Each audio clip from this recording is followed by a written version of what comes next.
옆 사람과 함께 인사해 볼까요? 식사는 하고 오셨는지요? 예. 예, 제가 원래 평상시에 수요 예배 이제 오기 전에 일을 마치고 이제 물속에 있다가 오다 보니까 굉장히 허기져요. 그래가지고 원래 허겁지겁 먹고 오는 편인데 이 설교가 있는 날은 잠도 잘 안 오고 그래서 또 밥 먹고 배 아플까 봐 제가 이 수요 예배 날에는 잘 먹지 않습니다. 굉장히 지금 배가 고픈 상태인데 아무튼 좀 서론에서 밥 얘기를 좀 하고 싶어요. 예수님께서는 식탁 교제를 참 중요시하게 여겼던 것 같습니다. 예수님께서 제자들에게 어떤 군중들에게 어떤 인물에게 메시지를 던질 때 보면은 많은 장면들이 이 식탁 교제 속에서 이루어진 것이 많습니다. 우리 PPT 1번을 띄워주시면요, 제가 이제 간략하게 표로 정리하는데 마태복음 9장 9절에서는 죄인을 부르시는 주님, 초대 식탁이죠. 또 누가복음 7장 36절에는 사랑은 용서에서 흘러나온다라는 식탁이고, 또 누가복음 높은 자리에서 낮은 자리로 겸손의 식탁, 또 구원의 식탁인 이 삭개오의 집에 구원이 임하는 모습, 또 누가복음 22장 14절에는 이 떡과 이 잔으로 새 언약을 세우시는 모습, 또 오늘 본문의 13장 1절, 요한복음 7절까지는 이제 제자들의 저녁 식탁에서 교제를 먹다가 발을 씻기시는 그런 섬김의 모습들, 그리고 또 요한복음 21장에는 실패한 제자들을 다시 품고 계시는 그런 식탁의 그런 장면들이 많다는 것을 우리가 좀 간략하게 이 정도만 보면서 이게 알았으면 좋겠습니다. 제가 얘기하고 싶은 것은 예수님께서 식탁 교제를 가지시면서 중요한 사역과 메시지를 많이 던지셨구나라는 것입니다. 그 PPT 2번을 띄워주시면요, 이 식구라는 단어에 대해서 여러분들이 잘 아는지 모르겠어요. 영화 이 비열한 거리라는 영화인데요, 이 조폭 영화입니다. 이제 거기에 조인성이라는 아주 잘생긴 배우가 나오는데, 이 조인성이 저기서 이제 그러니까 제일 큰 형님이에요. 그 주변에 있는 사람들이 동생들이고, 그러면서 돈을 주면서 정장 한 벌씩들 맞춰 입으라고 하면서 이렇게 물어봅니다. 조인성이. 제가 한번 연기를 해볼게요. 얼굴은 조인성이 아니지만 제가 한번 사투리를 연습해봤어요. 그래서 이렇게 한번 이렇게 연기를 해보겠습니다. 아야, 식구가 뭐더냐? 그러자 한 조폭 동생이 거시기 식구가 이요라고들 식구가 아니겠습니까, 형님? 그러자 조인성이요, 임마, 식구란 말이요, 같이 밥 먹는 이 입구멍이요. 자, 입구멍 하나, 둘, 서희, 너희, 다섯, 여섯, 그리고 나까지 일곱. 이것이 다 한 입구멍이요. 야, 그러면 지 혼자 밥 먹겠다고 하는 놈은 뭐요? 그건 식구가 아니라 이제 삐삐삐삐 삐 이렇게 욕이 나와서 여기는 비속어로 제가 무음을 처리하겠습니다. 괜찮았나요, 연기? 제가 그래봐도 넘치는 교회에서 좀 그래도 연기파로 좀 무대에 많이 섰는데, 자, 식구라는요, 사전적 의미로 이제 식구는 같은 집에서 함께 음식을 먹는 사람입니다. 즉, 이 밥을 함께 먹는 사람들을 식구라고 우리가 볼 수 있다는 것이죠. 사실 음식을 먹을 때 이 혼자 먹을 때보다 같이 먹을 때가 맛있는 법이죠. 동의하시나요? 네. 저희 할아버지, 이제 김호영 할아버지께서 이제 주의 은혜로 좀 교회에 잘 나오고 계시는데, 할아버지가 그런 말씀하셨어요. 교회에만 오면은 밥이 그렇게 맛있다고. 교회 밥이 그렇게 맛있대요. 입맛이 돋구신대요. 그래서 왜 그래요, 할아버지 하니까, 집에서는 아무래도 이제 혼자 있으시다 보니까 저희 부모님이랑 같이 살긴 하시는데, 부모님이 이제 치킨집을 하시면서 이제 점심쯤에 나가시고 저녁 늦게 오시다 보니까 점심과 저녁을 이제 혼자 드시는 경우가 많으신 거예요. 그러다 보니까 대충 차려 드시다 보니까 좀 외롭게 밥맛이 없다라고 이제 얘기하시더라고요. 근데 이제 교회에 오면은 손주도 있고 손주 며느리도 있고 또 첫 증손주도 있고 또 이제 목사님, 사모님, 성도님들이 계시니까 밥 먹는 게 참 맛있고 좋으시더라고 하더라고요. 그게 바로 식구입니다. 저와 권사님, 우리 집사님, 우리 우리 청년들, 우리 목사님, 우리들도 다 주님이 지으신 이 교회라는 공동체 안에서 함께 밥을 먹고 있는 식구인 줄로 믿습니다. 아멘. 오늘 본문에서는요, 예수님께서 4절에 저녁을 잡수시던 자리에서라고 하고 있습니다. 우리 4절을 좀 보여주실까요? 4절에 보니까요, 저녁에 잡수시던 자리에서라고 하고 있습니다. 예수님과 제자들이 함께 식사를 하고 있었다라는 것이죠. 그리고 또 1절의 말씀을 보실까요? 1절에 보면은 유월절 전에 예수께서 자기가 세상을 떠나 아버지께로 돌아가실 때, 여기서 이 때라는 것은요, 계속 띄워주시면 감사하겠습니다. 여기서 때라는 것은 예루살렘의 그 전에 본문에서 예수님께서 입성하실 때 어린 나귀를 타고 입성하셨습니다. 그리고 헬라인들이 이 예수님을 뵙고 싶어서, 왜냐하면 예수님이 그때 굉장히 유명한, 그렇죠, 기적을 행하시고 이적을 행하시는, 드디어 이 구원자 되시는 메시아 호산나 주님을 찬송하리로다 하면서 이 종려나무를 들고 군중들이 모여 있었잖아요. 호산나라는 것이 바로 이 구세주, 구원자를 얘기하는 것인데, 그래서 그 유명한 예수님을 뵙고자 헬라인들이 이 제자들 중 한 명인 빌립에게 좀 이렇게 하면서 자리를 만들어줬으면 좋겠다 이렇게 얘기했었어요. 근데 예수님께서도 그때 어떻게 얘기하냐면 바로 때가 왔다고, 인자가 이제는 하나님께 영광을 올려드릴 때가 왔다고 얘기하고 있습니다. 여기서도 그 때는요, 동일한 의미예요. 바로 어떤 때냐, 세상을 떠나 이제는 내가 아버지께로 돌아갈 때, 아버지께 영광을 올려드릴 때가 왔다라는 것입니다. 그 의미는요, 이제 하나님께서 예수님을 통해서 이루고자 하셨던 그 구원 계획, 바로 이 십자가 사건을 자기 아들을 못 박히심으로, 자기 자신을 죽이심으로 이 세상 사람들에게 자신의 사랑을 확증시키는 그 계획의 때가 왔다라는 것입니다. 아멘. 오늘의 수제목을 띄워주시면요, 1번에 예수님의 사랑은 완전한 사랑입니다. 다 같이 따라해 볼까요? 예수님의 사랑은 완전한 사랑입니다. 왜 완전한 사랑이냐? 앞서 소론에서 우리가 식구에 대해서 얘기해봤어요. 같이 생활하고 같이 밥을 먹는 공동체. 말씀 가운데 오늘 자기 사람들을 이렇게 얘기하고 있어요. 1절에 자기 사람들을 어떻게 하신대요? 그 사람들을 끝까지 사랑하신다고 합니다. 그러면 자기 사람들에 대한 범주는 과연 어디까지일까? 라고 질문을 던졌을 때 2절에 보니까요, 우리 큰 목소리로 한번 읽어볼까요? 시작. 마귀가 벌써 시몬의 아들 가룟 유다의 마음에 예수를 팔려는 생각을 넣었더라. 그러면은 예수님께서 1절에 말씀하신 자기 사람들이라는 범주에 과연 가룟 유다가 들어갈까요? 안 들어갈까요? 들어갑니다. 아멘. 끝까지 사랑하시니라. PPT 3번을 띄워주시면요, 이 끝까지라는 이 문구를 이제 킹 제임스 버전으로 영어 원문을 보면은 He loved them to the end라고 얘기하고 있어요. 이거는 예수님의 사랑을 응축해 놓은 말이에요. 합축한 말인데, 이것을 영어의 뜻으로 해석해 보니까 마침내 끝나는 순간까지 남김없이 완전히 사랑하셨다. 이 뜻은 무엇이냐? 더 할 수 없이 사랑하셨다. 아멘.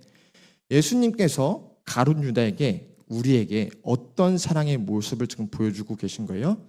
제자들에게 배신을 당하고 억울하게 누명을 쓰고 온갖 조롱과 멸시를 받으며 채찍을 맞으시고 또 그 무거운 십자가를 지시고 그 언덕을 올라가 그 언덕에서 손과 발에 구멍이 뚫리시고 그리고 창에 찔리셔서 물과 피를 다 토하면서 죽으시면서까지 나의 관절, 나의 근육, 나의 호흡, 나의 안에 있는 피와 모든 물까지 다 토해내신, 남김없이 더 할 수 없는 지경에 이르도록 우리를 어떻게 해요?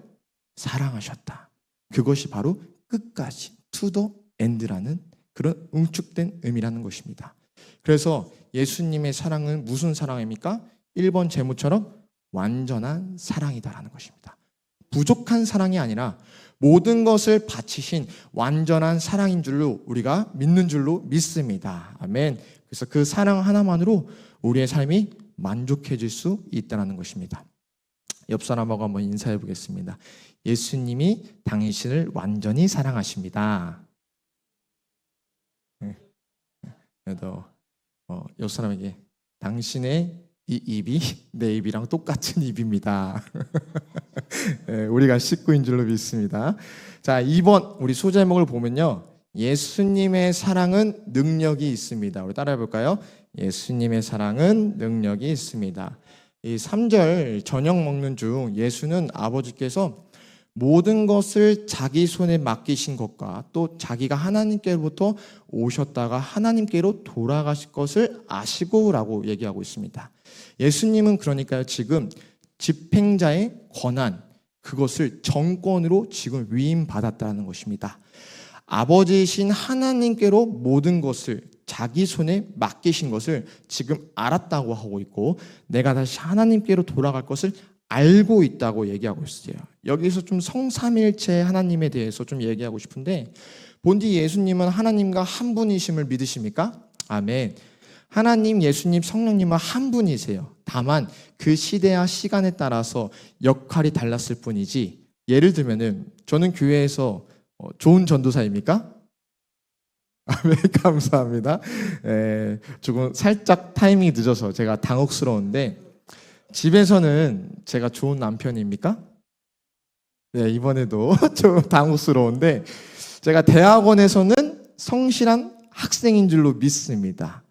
아멘. 이제 제 귓가에 저기 대학원에서 들리는 것 같아요. 그렇다면 저는 3명일까요? 1명일까요? 1명이죠. 그래서 말씀에 나오는 하나님께만 있는 모든 것, 모든 권세들이 창조주 하나님, 심판의 하나님, 사랑의 하나님, 전지전능하시고 모든 것을 여호와 라파의 하나님, 그 모든 이 땅에 유일하게 나는 스스로 있는 자라고 말씀하실 수 있는 그 권세를 가진 하나님께서 그 모든 것을 나와 동일한 예수님의 손에 지금 전권을 맡겼다라는 것입니다. 여러분, 그러면 예수님의 손에 모든 권세와 능력이 있는 것이에요. 아멘이신가요? 영화 마블을 보면요, 어벤져스라는 영화가 있어요. 우리 성도님들을 잘 아실지 모르겠습니다. 젊은 사람들은 다 아는데, 간략하게 타노스라는 인물이 나와요. 빌런이에요. 악당. 그 악당이 우주의 생명체가 너무 많다 보니까 우주가 멸망할 것 같아서 이 반절을 다 죽여야겠다라는 생각을 가지고, 그 죽일 수 있는 힘이 되어지는 조그마한 보석 같은 에메랄드처럼 막 빨간색도 있고 초록색도 있고 여러 가지 보석이 5개인가 6개인가 있어요. 그걸 다 하나하나씩 모아요. 드래곤볼처럼. 그거 모아서 마지막에 어떻게 하면 손가락을 여기다가 다 이 건틀렛에 보석을 다 박은 다음에 딱 이렇게 손 한번 튕기면은 우주의 절반의 생명체가 다 사라져요. 그런 것처럼 지금 예수님의 손에는 그런 막강한 힘과 권세가 있다는 것이에요.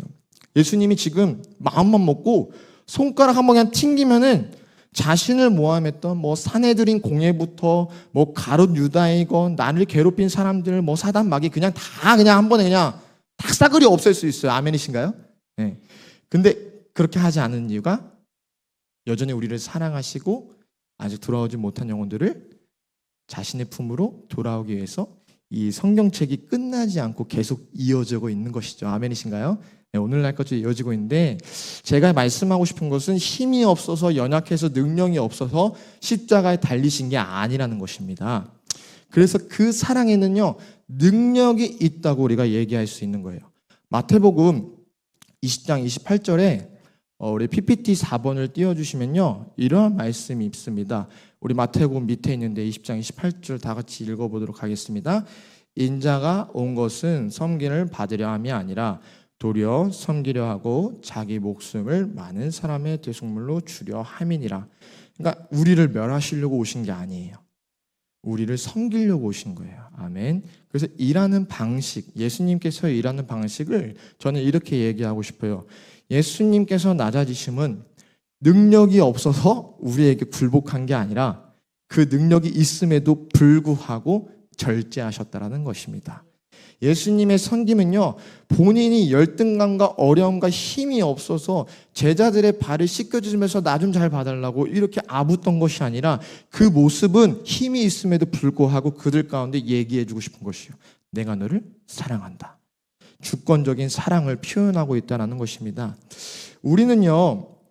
인간은요, 권세가 있고 능력이 있으면 이걸 나타내고 싶어요. 드러내고 싶고 우리는 높아지고 싶어요. 그래서 성경에서 말하기를 다윗 이외에 뭐 솔로몬, 여로보암, 르호보암, 뭐 그 다음에 뭐 북이스라엘, 남유다에서 계속 세워지는 그 왕들이 자기 힘에 취해서 하나님을 모시지 않고 멋대로 우상 숭배를 혼합하다 보니까 바벨론에게, 아수르에게 망하는 거 아니겠습니까? 그렇죠? 하지만 그분은 예수님의 능력이 있음에도 불구하고 절제하십니다. 그 힘을 과시하지 않아요. 그 힘을 내려놓으시고 가장 천한 마구간으로, 어떤 모습으로? 악이라는 가장 연약한 존재로 예루살렘에 입성하실 때 멋지게 뭐 마차를 타고 뭐 정말 백마탄 왕자처럼 큰 멋있는 말을 타고 들어오시는 게 아니라 가장 보잘것없는 짐승이 어린 나귀를 타고 예루살렘에 입성하신다는 것입니다. 바로 절제함, 겸손함을 우리에게 보여주고 계시다는 것이죠. 저는 사람과 사람 사이의 관계와 문제 속에서 우리 그리스도인들이 가장 해결해야 될 문제는 바로 열등감이라 생각합니다. 열등감은요, 나를 자꾸만 그 상처와 연약함으로 인하여서 누군가 조금 나를 찌르면은 그 북어가 바람을 푹 하면서 몸이 뚱뚱해져 가시를 돋치는 것처럼 우리가 과하게 반응하고 그렇게 방어하기 급급할 때가 있다는 것입니다. 시야가 좁아져요. 그래서 저 사람의 말을 들리지도 않고 저 사람의 상황과 관계가 보여지지도 않아요. 그래서 우리는요, 주님을 의지하고 나아가야 될 줄로 믿습니다. 그래서 하나님 안에서 우리가 안정되어지고 평안해지는 것, 그럴 때 우리도 예수님처럼 열등감의 모습으로 우리가 막 하는 것이 아니라 권세가 있음에도 불구하고 절제하면서 그 사람을 위해서 기도하고 품어줄 수 있는 저 섬김의 모습으로 나아갈 수 있다는 것입니다. 축복하기를 우리가 그 열등감과 그런 상처 속에서 회복되어져서 하나님 안에서 정말 참된 자유와 평강을 누리기를 간절히 소망합니다. 아멘. 그래서 이번 소 제목처럼 예수님의 사랑에는 능력이 있습니다. 아멘. 마지막 세 번째 있는데요, 우리 다 같이 읽어보도록 하겠습니다. 예수님의 사랑은 오늘날에도 이어집니다.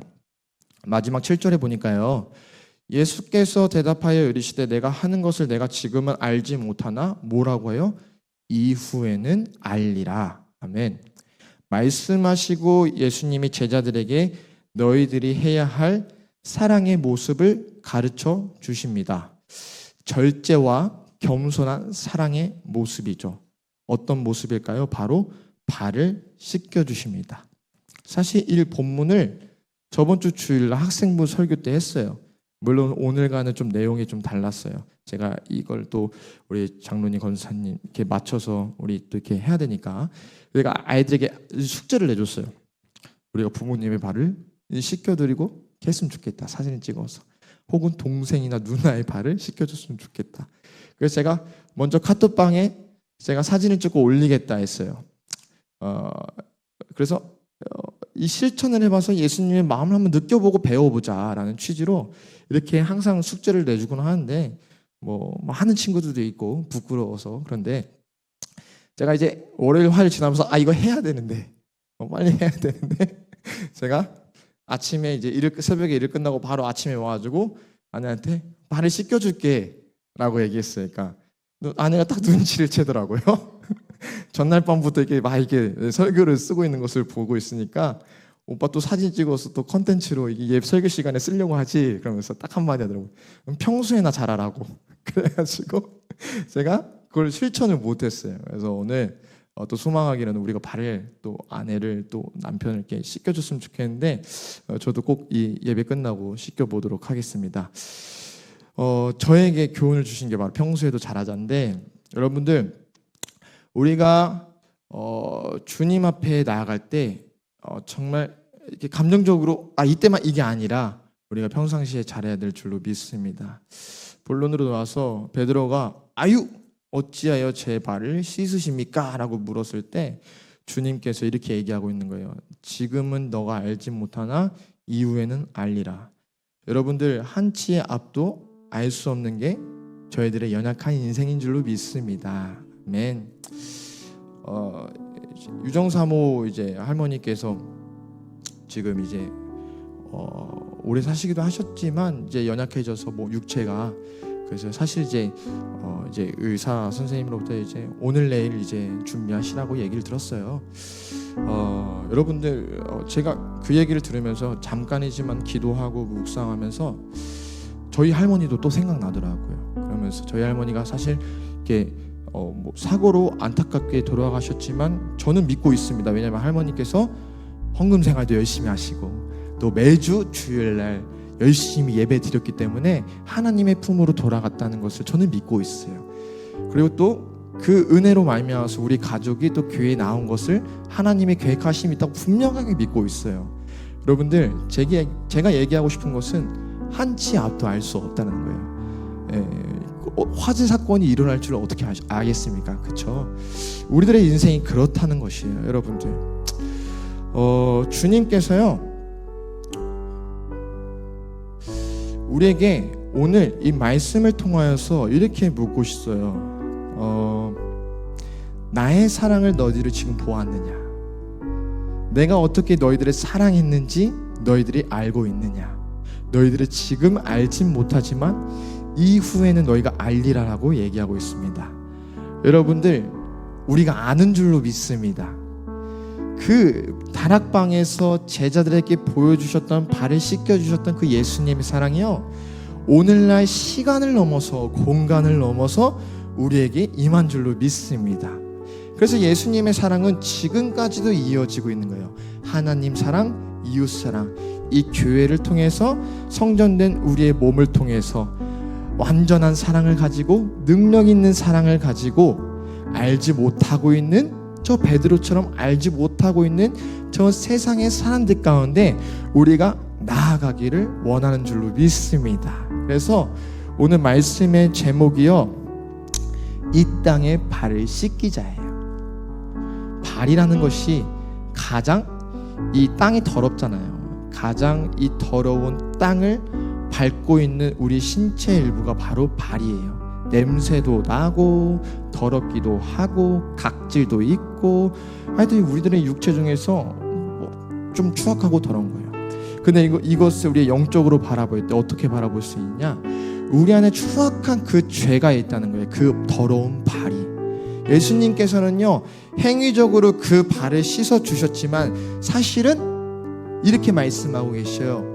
너희들 중에 깨끗한 자가 다 있지 않고 너희들도 더럽지만 내가 깨끗하게 너희들을 죄사여 줄 거야. 그 안에 자기 식구들인 가롯 유다까지 포함되고 있는 것입니다. 아멘. 여러분들 교회는요, 제가 늘 강조하는 부분이 애들한테, 교회는 유일한 소망이다. 어떤 소망? 하나님의 나라와 하나님의 뜻을 이 땅 가운데 구현시킬 수 있는, 실현시킬 수 있는 능력과 권세가 있는 곳이 바로 교회다라고 얘기하고 있습니다. 우리들이 그런 교회가 되어지는 줄로 믿습니다. 그래서 오늘 말씀을 가지고 이 땅에 발을 씻기는 자들이 되어지길 간절히 소망합니다. 우리 옆 사람하고 마지막으로 인사하시겠습니다. 이 땅에 발을 씻기시다. 아멘.